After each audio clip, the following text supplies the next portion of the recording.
নমস্কার। নমস্কার। আজকে আমরা বিশ্বনাথ দাকে পেয়ে গেছি। তো সামনে এখন চলছে শ্রাবণ মাস। তো শ্রাবণ মাস যেহেতু আছে, তো শিবের পুজো তো সব জায়গায় হচ্ছে। তো আমার কাছে অনেক প্রশ্ন। তো প্রথম প্রশ্ন আমায় এক দর্শক বন্ধু করেছে, তো বিশ্বনাথ দাকে অবশ্যই করতে, সেটা হচ্ছে শিবের পুজো করলে কি হয়। নমস্কার দর্শক বন্ধুদের উদ্দেশ্যে, আমি বিশ্বনাথ বলছি। দর্শক দরবারে যে প্রশ্ন আমাদের অমিত ভাই করেছে, সেই প্রশ্নের সংক্ষিপ্ত উত্তর আমি দেওয়ার যথাযথ চেষ্টা করব। এই উত্তরে এক কথায় দিতে গেলে, শিবের পুজো করলে কি হয়। শিব হচ্ছে আদি, তিনি হচ্ছেন অনন্ত, তিনি হচ্ছেন শাশ্বত সনাতন। এনার ক্ষয় নাই, লয় নাই। ইনি জগতের হর্তা, ইনি কর্তা, ইনি বিধাতা। অর্থাৎ তিনি সত্য, তিনি তম, তিনি রজ। তিনি রাজসিক গুণের তমগুণ হয়েও তিনি সগুণ। অর্থাৎ শিব শব্দের অর্থ যদি আমরা ফিরে যাই, সেই জায়গায় বলছে শিব হচ্ছে মঙ্গল। শিব কথার আরেক অর্থ হচ্ছে মঙ্গলময়। তার কোনো দেহাদি বন্ধন হয় না। তো আমরা শিব পুরাণ অনুযায়ী যদি ব্যাখ্যা দিই, শিব পুজো করলে কি হয়, বলছে শিব পুজো করলে এখানে জ্ঞান প্রাপ্ত হয়। তো গুরুকে আমাদের এখানে বলছে, স্তোত্রবাক্যে বলছে,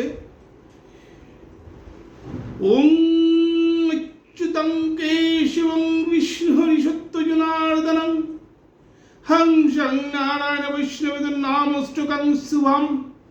ওম অখণ্ডমণ্ডলাকারং ব্যক্তং যেন চরাচরম তৎপাদং দর্শিতং যেন তস্मै শ্রীগুরবে নমঃ।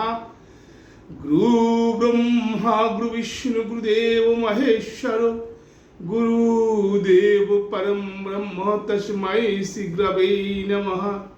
অজ্ঞানেতিমিরান্ধস্য জ্ঞানজ্ঞানশলাকয়া চক্ষুরশ্মিন্মিলিतं येन तस्मै श्रीगुरवे नमः। ॐ श्रीगुरवे नमः। ॐ श्रीगुरवे नमः। ॐ श्रीगुरवे नमः।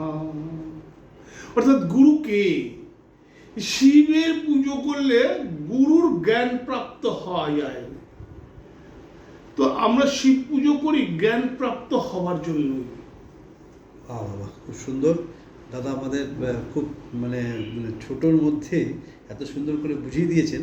তো দাদা, আর আরেকটা কথা বলে রাখি, দাদার বাড়িতে কিন্তু শিবের মানে বড় মন্দির এবং মা কালীরও আছেন। তো প্রশ্ন আরেক দর্শক বন্ধুও করেছেন ওই রিলেটেড, যে কালী পুজো করলে কি হয়। দেখুন, কালী পুজো করলে কি হয়, শিব পুজো করলে জ্ঞানপ্রাপ্ত হওয়া যায়। তারপর কালী পুজো করলে হয় কর্মের পুজো। যেমন আমরা দেবী পুরাণে পেয়েছি, দেবী মাহাত্ম্যের কথায়,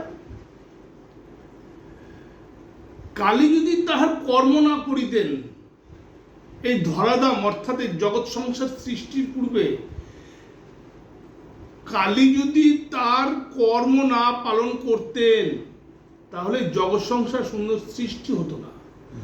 কারণ আমরা সহস্র সহস্র অসুরকুলকে নিধন করেছেন নারী শক্তি কালী রূপ ধারণ করেছে। মহাকালকে, মহাকালের মাথার থেকে মহাকালীর সৃষ্টি হয়েছিল।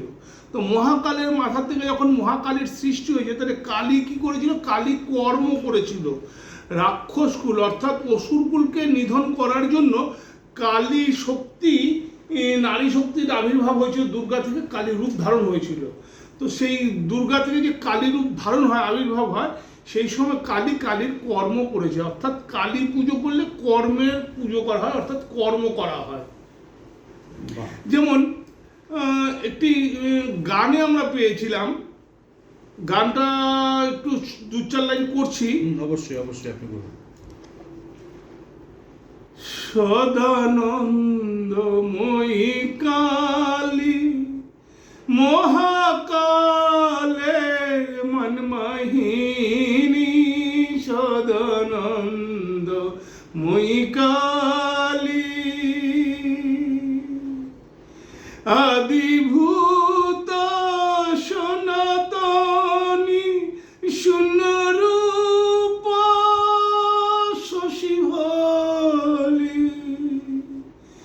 মাগো ব্রহ্মাণ্ড ছিল না যখন মাগো ব্রহ্মাণ্ড ছিল না যখন মুন্ডুমালা কোথায় পেলি সদানন্দময়ী কালী সবে মাত্র তুমি যন্ত্রী আমরা তোমার তন্তে চলি যেমন চালাও তেমনি চলি মা যেমন বলাও তেমনি বলি সদানন্দ মই কালী অসম্ভব সুন্দর।